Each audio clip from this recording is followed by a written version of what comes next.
What do you think about podcasting as a medium? Because I was originally very bullish on it in that I liked that it was subscription based. Yep. You know, not that you were necessarily paying for it, but you're like, hey, I get this. It went back to an early day of like RSS, like it wasn't algorithmic. It was long form. It wasn't antagonistic. It wasn't about virality. And I think that's all true. And yet it's hard to deny that when you look at the people who believe the craziest ideas or have been most radicalized, Yes, I know. they tend to, what they have in common is that they listen to a lot of podcasts. I know. This is a great question because it's exactly how I feel. Like Anil Dash, who's a longtime sort of tech writer, had this Substack where he said, wherever you get your podcast is a radical statement. And he's just talking about what your point about RSS. It's an open protocol. It's the last remnant of the open web. Yes. You know, it's not controlled by any corporate platform. It's not algorithmically derived. I have exactly that same split feeling as you do. Literally exactly. Like, here's this thing that rejects all those attentional incentives, but also in the aggregate, has it been a net benefit? Well, you know what? Maybe it is. It's like, it's your point that attention is the most valuable resource. So even though the medium is all those things and it's positive, you're never going to be able to control for the fact that once it becomes obvious that there's a pool of attention over there, bad actors are going to find bad actors and then unintentionally destructive actors. Exactly. Even good actors will. I mean, that's the thing that's so insidious, right? Yeah. Like, and one of the things I think that's related to the sort of dangers of this is, like, there's a lot of podcasts. Like I've listened to Rogan a ton in my life. Like, there's lots of great Rogan. Yeah, there's lots of great Rogan episodes, right? Like, one of the things I think, and this is going to sound really fuddy-duddy, I do think the death of the idea of a civic category called the news or journalism is really insidious. Because, like, let's say you sit around with your friends, okay? You're in a dorm room, and you're just shooting the shit about the Illuminati, or maybe the aliens built the pyramids, or your political views, or your views on gender, right? Yeah. Like, that's one context, and that's a perfectly fine context. Like, people do that all the time. It's perfectly fine. People might say stuff that isn't true, not because they're lying, but because they're not professionals. Yeah. Now, when you take that same conversation and you broadcast it to 40 million people or however many, all of a sudden you've got like a problem. Yeah. Which is that, you know, I remember when we first started having standards fact check our podcasts. And I had this moment of like, I really had this initial impulse, like, well, it's just a podcast. It's like, well, no, it's not just a podcast. You're saying things, you're making claims. We have to check in the transcript. They're true. And I do think that, like, the idea that there's this category of thing called the news, where there's some set of procedures and some ethos, often, as you've pointed out in your book, like, you know, honored in the breach, right? There's all sorts of ways in which it falls apart, but there's at least an aspiration for something where, like, we check this out, it's true. Yeah. And then there's a category of like shooting the shit with your homies, which is totally a great category of life, but it's just a different thing. And like the conflation of the two, I think, is part of the issue here.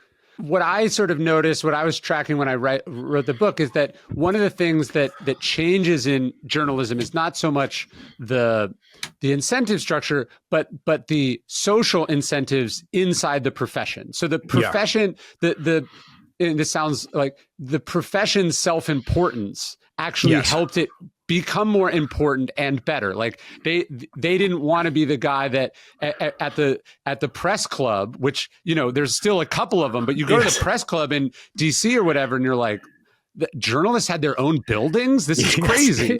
But when it became an industry or a group of individuals who had common beliefs, you didn't want to be the one with the lowest standards or the one you wanted to impress your friends. You wanted to you wanted to take your job and your craft seriously. And I think there's something about, as podcasts have become more and more a less a fringe medium and more a dominant medium, that what hasn't come along with that is much in the way of a sense of responsibility about like sort of who you platform and who you don't.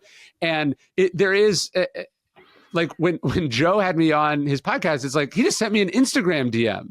Like you're not going to send me an Instagram DM to see if I want to come on your show, right? Because like you have a staff that takes care of that, and you might be interested in someone. Go, hey, check this person out, but multiple levels of other people are going to go, hey, actually, that guy's a wacko. Or like, actually, did you see what she posted last week? I don't think we want to do this.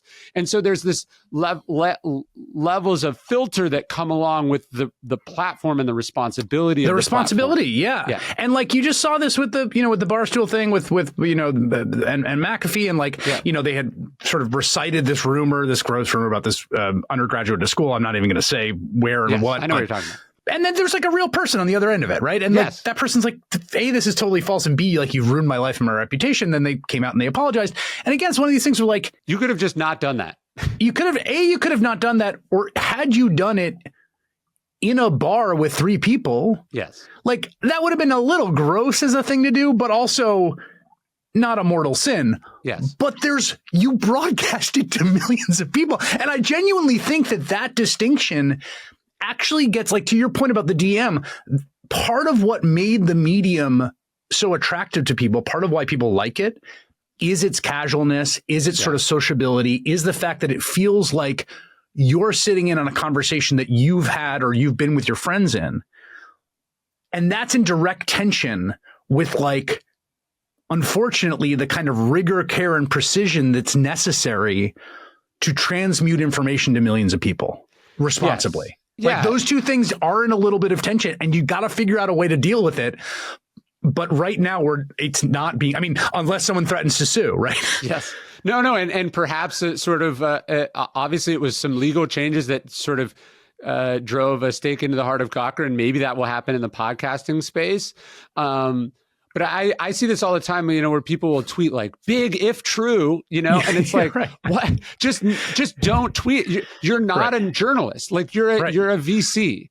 No one is asking you for speculative news breaking in the first place. You've appointed. Effectively, what you see people doing is appointing themselves in a role and then abdicating any of the responsibilities typically associated with that role, and then externalizing the consequences on everyone else. Well, and that's my thing about, like, people who say, like, we've bypassed the traditional media and you are the media now. You are the media now. And my response to that is, like, congratulations, you have reinvented the village rumor. Like, we've, like, you you were the media during Salem, and like, check out her, she's a witch. It's like, and then someone else told them that, and like, that's like, we've always had the village rumor. Now we've got the village rumor at scale.